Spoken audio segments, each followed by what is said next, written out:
Assembly స్థానాలు 119 నుండి 182 వరకు పెరిగాయి. లోక్సభ స్థానాలు కూడా పెరిగాయి. అయితే అసెంబ్లీలో కావచ్చు, పార్లమెంట్లో కావచ్చు, నిజంగా చదువుకున్న యువతీ యువకులు వెళ్ళగలరా? నేడు మనం చూస్తున్నాం, అసెంబ్లీలో అయినా పార్లమెంట్లో అయినా ఎవరు వెళ్తాను? నిజంగా డబ్బున్న వాళ్ళే వెళ్తాను. బడుగు బలహీన వర్గాలకు సంబంధించిన వాళ్ళు మాత్రం అసెంబ్లీలో వెళ్ళడం లేదు. రాజకీయ నాయకులుగా చెరామనవుతూ బడ్జెట్ మొత్తం జేబులో వేసుకుంటూ, ఫెరారీ కార్లు కొనుక్కుంటూ, BMW కార్లు కొనుక్కుంటూ, విల్లాలు కట్టుకుంటూ, ఫామ్ హౌస్లు కట్టుకుంటూ, అలాంటి వాళ్ళే చట్టసభలో వెళ్తాను. మీరు దశాబ్ద రాజకీయాలు పరిశీలించండి. తెలంగాణ రాష్ట్రం ఏర్పడ్డప్పటి నుండి ఇప్పటి వరకు ఒక సామాన్యమైన వ్యక్తి ఒక చట్టసభల్లో వెళ్ళిన దాఖలాలు ఉన్నాయా? ప్రశ్నించే యువకులు, పోరాటం చేసే యువకులు చట్టసభల్లో వెళ్తాంలా? ఒక్కసారి మనం ప్రశ్న వేసుకుందాం. ఈ 119 నుండి 182 స్థానాలు మారాయి కదా, మరి ఇన్ని మారాయి కదా, మరి దీంట్లో చదువుకున్న యువకులు వెళ్ళాలి, చదువుకున్న యువతీ యువకులు వెళ్ళాలి, విద్యార్థులు వెళ్ళాలి, ప్రశ్నించే గొంతులు వెళ్ళాలి, ఉద్యమకారులు వెళ్ళాలి అనే సంకల్పంతో నేను ఈ వీడియో చేస్తున్నా. దయచేసి స్కిప్ కాకుండా ఈ వీడియో ఇతరులకు షేర్ చేయండి. మీరు చూడండి మిత్రులారా, నిజంగా పార్లమెంట్లో సైతం, అసెంబ్లీలో సైతం పండు మూసలో వెళ్తాను. మాకు వీళ్ళు అవసరమా? ఒక క్వశ్చన్. వాళ్ళు వెళ్ళి ఏం చేస్తారు? ఏం మాట్లాడతారు అసెంబ్లీలో? వాడిని వీడిస్తాం, వీడిని వాడిస్తాం, ఇదే జరుగుతుంది. అంటే తిట్టుకోవడం కోసం, కొట్టుకోవడం కోసం, హైలైట్ కావడం కోసం అసెంబ్లీలో, పార్లమెంట్లో వెళ్తాను తప్ప సమాజాన్ని మార్చాలి, సమాజాన్ని ఉద్ధరించాలి, పేదల బతుకులు మార్చాలి అని మాత్రం ఎవరు వెళ్ళట్లేదు. ముమ్మాటి నిజం మిత్రులారా. ఇప్పటికీ విద్య వ్యాపారం అయిపోయింది, వైద్యం వ్యాపారం అయిపోయింది, కనీస అవసరాలు వ్యాపారం అయిపోయింది. మొత్తం ఎక్కడ చూసినా వ్యాపారం వ్యాపారం వ్యాపారం. మరి ఈ రాజకీయ నాయకులు చట్టసభల్లో వెళ్ళి ఎవరి కోసం ప్రశ్నిస్తాను? ఈ రాజకీయ నాయకులు చట్టసభల్లో వెళ్ళి ఎవరి కోసం పోరాటం చేస్తాను? ఎందుకు సమాజంలో రుగ్మతల్ని మాపట్లేదు? క్వశ్చన్స్ వేసుకుంటే చాలా ఉన్నాయి మిత్రులారా. ఏం లేదు, రాజకీయ నాయకులు డెవలప్ కావాలి, తరతరాలు అభివృద్ధి చెందాలి. ఈ 182 స్థానాలు మారాయి కదా, ఈ 182 స్థానాలు కూడా వాళ్ళ వారసుల్ని పంపిస్తారు. నేను ఈ నియోజకవర్గం, నువ్వు వేరే నియోజకవర్గం, ఎలాగూ వాళ్ళ యొక్క పనితనం కావచ్చు, ఎలాగూ ఆ నియోజకవర్గంలో వాళ్ళ విధానం అందరికి తెలుసు కాబట్టి మొత్తం ఏం చేస్తారంటే, ఇక నువ్వు అక్కడ పోటీ చేయరాబాయి, నేను ఇక్కడ పోటీ చేస్తాను అంటే వాళ్ళ కొడుకుల్ని పంపిస్తారు, వాళ్ళ తమ్ముళ్ళని పంపిస్తారు, వాళ్ళ కూతుర్లను పంపిస్తారు. అంటే మహిళలకు కొన్ని స్థానాలు వచ్చాయి, అలాంటి చోట్ల మహిళలను పంపిస్తారు. జనరల్ స్థానాలు వచ్చాయి, దాంట్లో వాళ్ళ కొడుకులను పంపిస్తారు. అంటే ఇలా చూసుకుంటే నిజంగా ఇది నియోజకవర్గాలు పెరిగాయని ఆనందం ఉండాలా, లేకుంటే ఈ రాజకీయ నాయకులు వాళ్ళ వారసుల్ని నిలబెడతారని సంతోషంగా ఉండాలా, బాధపడాలా? ఆలోచన చేయండి. ఒకటే మాట చెప్తున్నా, డబ్బున్న రాజకీయ నాయకుల్ని మనం చట్టసభలో పంపించకూడదు. వాళ్ళు ఖర్చు పెట్టి మాత్రం ఎమ్మెల్యే గెలవాలని ప్రయత్నం చేస్తాను. ఇప్పటి నుంచి ఆల్రెడీ ఆల్రెడీ షురు అయింది, దుకాణం నడుస్తుంది, దుకాణం తెరిచారు వారి నియోజకవర్గాలు, డీలిమిటేషన్ జరుగుతుంది, అయిపోయిందిగా. నువ్వు ఇక్కడ వచ్చి పోడియాలే, తొందర రా అని రాజకీయ నాయకులు పిలుస్తారు, వాళ్ళ కొడుకుల్ని రంగాన దించుతారు. ఆల్రెడీ జరుగుతుంది ఇది.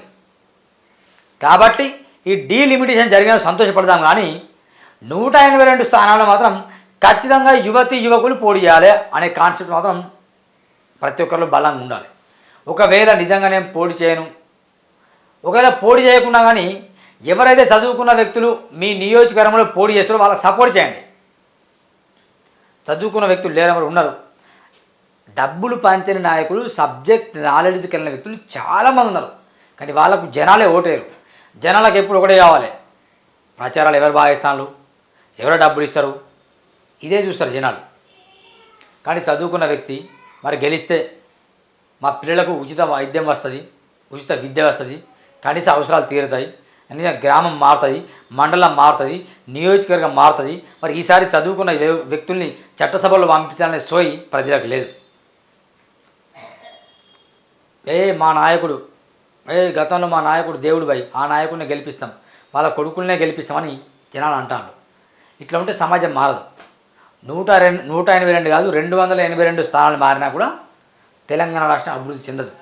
చదువుకున్న యువకులు, ప్రశ్నించే గొంతులు, పోరాటం చేసేవాళ్ళు, సబ్జెక్ట్ మీద అవగాహన ఉన్నవాళ్ళు అసెంబ్లీలో వెళ్ళి మాట్లాడితే అప్పుడు ఏమైనా మార్పు వస్తుంది తప్ప ఇక వారసత్వ రాజకీయాలు ఉంటేనో పండు ముసలోళ్ళు వెళ్తేనో రాజకీయాలు మార్పు రాదు. అసెంబ్లీ స్థానాలు 182, తెలంగాణలో పెరిగిన శాసనసభ స్థానాలు చూడండి. ఇట్లా ఇక్కడ లోక్సభ సీట్లు 17 ఉండే, ఇప్పుడు 26 పెరిగినాయి. మహిళలకు 60% సీట్లు రిజర్వ్ అట. మహిళలకు 60%. ఇక మహిళలు తోపిగా ఇక భర్తలు వాళ్ళ మహిళలను కూడా ప్రిపేర్ చేస్తానన్నట. నువ్వు నిలబడు, పేరుకు నువ్వు నిలబడు, మొత్తం నేను చెలాయిస్తా, పేరు మాత్రం మీది, పెత్తనం నాది అంటూ పురుషులు ఇప్పుడే వాళ్ళ మహిళల్ని పురికొల్పుతాను.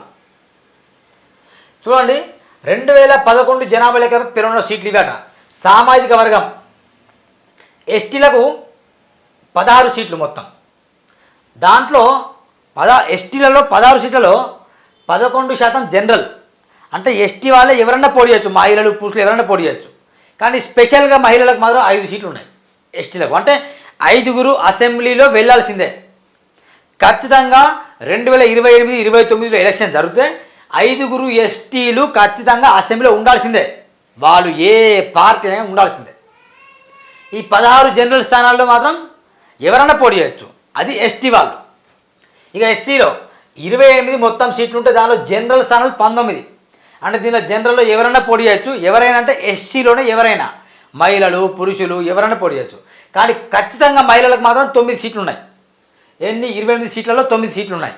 అంటే 9 మంది ఖచ్చితంగా మహిళలు అసెంబ్లీలో వెళ్ళాల్సిందే. బీజేపీ అయినా, బీఆర్ఎస్ అయినా, కాంగ్రెస్ అయినా, సిపిఎం అయినా, ఇండిపెండెంట్ అయినా, ఎవరైనా కానీ 9 మంది ఎస్సీ మహిళలు చట్టసభల్లో అంటే వెళ్ళాల్సిందే. మహిళలుగా వాళ్ళు ప్రమాణ స్వీకారం చేయాల్సిందే. ఎస్టీలు 5 మంది, ఎస్సీలు 9 మంది. ఇకపోతే జనరల్ అంటే ఎగ్జాంపుల్ సిరిపూర్ ఉంది జనరల్, మంచిర్యాల ఉంది జనరల్. ఇలాంటి నియోజకవర్గాలు ఎవరన్నా పోటీ చేయొచ్చు అక్కడ. దాంట్లో అలాంటి 138 నియోజకవర్గాలు ఉన్నాయి. దాంట్లో ఎస్సీలు, ఎస్టీలు, బీసీలు ఎవరైనా పోటీ చేయొచ్చు. దాంట్లో 92 జనరల్ స్థానాలు ఎవరైనా పోటీ చేయొచ్చు. కానీ 46 మాత్రం మహిళలకే. నీకు అర్థమైందా? జనరల్ స్థానాల్లో 92 స్థానాల్లో ఎవరైనా పోటీ చేయొచ్చు, ఏ క్యాస్ట్ అయినా పోటీ చేయొచ్చు.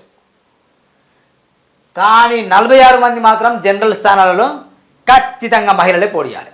అంటే దీన్ని బట్టి ఏమైంది? మహిళలకు ఎస్టీలో 5, ఎస్సీలో 9 మంది, జనరల్ 46 మంది, మొత్తం 60 మంది. 182 నియోజకవర్గాల్లో మొత్తం 60 మంది మహిళలు ప్రమాణ స్వీకారం చేయాల్సిందే. అంటే అసెంబ్లీ మొత్తం 182 మందిలో 60 మంది మహిళలు కనిపిస్తారు. ఇక చూసుకోండి, 122 మంది జనరల్. అంటే ఎస్టీలు 11 మంది, ఎస్సీలు 19 మంది, జనరల్ 92 మంది. వీళ్ళు కలిపి 122 మంది వీళ్ళు అవుతారు. మొత్తం 107 నుంచి 182 వరకు ఉమ్మడి రాష్ట్రంలో తెలంగాణ ప్రాంతంలో 107 అసెంబ్లీ స్థానం ఉండేది. 2008లో జరిగిన పునర్విభజనలో తెలంగాణలో అసెంబ్లీ సీట్లు 119 చేరాయి. 2014లో తెలంగాణ ఏర్పడ్డది. పునర్విభజన చట్టంలో తెలంగాణ అసెంబ్లీ సీట్లను 150 పెంచనుండగా చట్టంలో పొందుపరిచారు. అయితే పునర్విభజన చట్టాన్ని అమలు చేయలేదు. దీంతో 119 సీట్లే కొనసాగుతున్నాయి. తాజాగా కేంద్ర ప్రభుత్వం నిర్ణయంతో రాష్ట్రంలో అసెంబ్లీ సీట్లు 182 పెరగనున్నాయి. డీలిమిటేషన్ ప్రక్రియలో రాష్ట్రంలో భారీగా అసెంబ్లీ, లోక్సభ స్థానాలు పెరగనున్నాయి. నియోజకవర్గాల పునర్విభజన, సీట్ల పెంపు, మహిళలకు చట్టసభల్లో 3వ వంతు సీట్ల రిజర్వేషన్తో రాష్ట్ర రాజకీయాల్లో భారీ మార్పులు చోటు చేసుకున్నాయి. అదే సమయంలో సీట్ల రిజర్వేషన్లు, భౌగోళిక సరిహద్దులో మార్పులు జరగనున్నాయి. 2011 జనాభా లెక్కల ప్రతిపాదన ఎస్సీ, ఎస్టీ రిజర్వేషన్లు, మహిళా సీట్లను ఖరారు చేయనున్నారు. రాష్ట్రంలో ప్రస్తుతం ఉన్న 17 స్థానాలు లోక్సభ స్థానాలు 26కు పెరగనున్నాయి. ఒక్కో లోక్సభ సీటుకు 7 అసెంబ్లీ స్థానాలు చొప్పున శాసనసభ స్థానాలు 182 చేరున్నాయి. వీటిలో మహిళలకు 60 సీట్లు రిజర్వ్ కానున్నాయి. రాష్ట్రంలో 3,50,100,000,10,00,000,40,00,000 జనాభా ఉందని అధికారులు ఇప్పటికే ప్రకటించారు. మొత్తం 182 సీట్లలో ఒక్కో అసెంబ్లీ సీటుకు సగటున 1.92 లక్షల జనాభా ఉండేలా నియోజకవర్గాలను ఏర్పాటు చేయనున్నారు. దీనికి 10% ఎక్కువ లేదా 10% తక్కువ కానీ జనాభా ఉండేలా నియోజకవర్గాలను రూపొందించవచ్చు. ఈ నిబంధనలను పునర్విభజన కమిషన్లో పొందుపరుస్తున్నారు. గతంలోనూ ఈ రూల్ ఉంది. నియోజకవర్గాల పునర్విభజన ఆదిలాబాద్ నుంచి ప్రారంభించే అవకాశం ఉన్నాయి. ఆదిలాబాద్ ఇక మాదేగా. ఆదిలాబాద్ అంటే కొమరంభీం, ఆసిఫాబాద్ జిల్లా, ఆదిలాబాద్ ఇదే, మంచిర్యాల ఇవే. రిజర్వేషన్ల వారిగా సీట్లు రాష్ట్రంలో అసెంబ్లీ స్థానంలో కలుపుకొని ఎస్సీలకు 28, ఎస్టీలకు 16 అసెంబ్లీ సీట్లు రిజర్వ్ కానున్నాయి. 2011 అంటే ఇది వార్త, అదే ఇక్కడ ఉంది, ఇట్లా జరుగుతుంది.